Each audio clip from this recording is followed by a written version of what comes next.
दिल्ली येथील विद्यार्थी आंदोलनातील अमानुष मारहाणीच्या निषेधार्थ सोयगाव येथे कडकडीत बंद पाडून निषेध.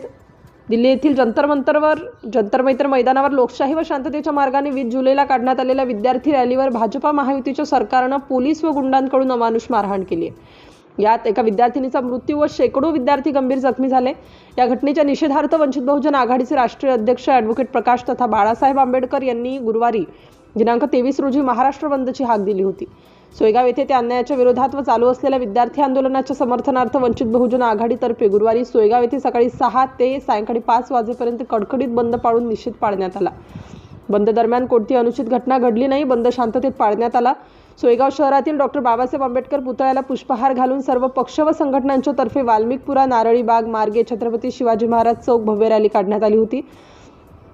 छत्रपती शिवाजी महाराज चौक येथे रॅलीचे रूपांतर सभेत झाले। यावेळी सर्वपक्षीय संघटनेचे वंचितचे माजी तालुका अध्यक्ष सिद्धार्थ मोरे, राष्ट्रवादीचे शहर अध्यक्ष रवींद्र काळे, तालुका अध्यक्ष दीपक देशमुख, कृष्णा पाटील, काँग्रेसचे राजेंद्र काळे, आदिवासी संघटनेचे शेख गुलाब मामू, भारतीय बौद्ध महासभेचे जिल्हा संघटक सुभाष जाधव, महिला तालुका अध्यक्ष सुशीला इंगळे, तालुका अध्यक्ष मुकुंदा वाहुडे, कवी अनिल शेळके यांनी उपस्थितांना मार्गदर्शन केले। त्यानंतर सोयगावचे नायब तहसीलदार संभाजी देशमुख, एपीआय दिनकर गोरे यांना निवेदन देण्यात आलं। आंदोलनात दी Buddhist society of India, Bharat बौद्ध महासभा, समता सैनिक दल व भीम आर्मी सेना, भारतीय राष्ट्रीय काँग्रेस, राष्ट्रवादी काँग्रेस, आदिवासी संघटना, व्यापारी संघटना व रिपब्लिकन सेनेसह आंबेडकरवादी समविचारी पक्ष संघटना सहभागी होत बंद यशस्वी केला। यावेळी वंचित बहुजन आघाडीचे पूर्व तालुका अध्यक्ष सचिन शिंदे, पश्चिम तालुका अध्यक्ष गणेश सोनवणे, तालुका समन्वयक मनोहर जगताप मगरे, भीम आर्मी तालुका अध्यक्ष राजू वानखडे, शेख बबलू व दीपक नवगिरे व पगारे यांची प्रमुख उपस्थिती होती।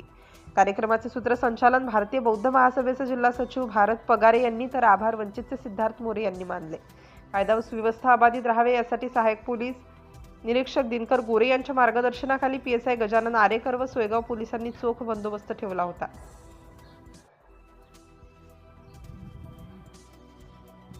सिटी इंडिया न्यूज साठी सोयगाव प्रतिनिधी संतोष गर्दे।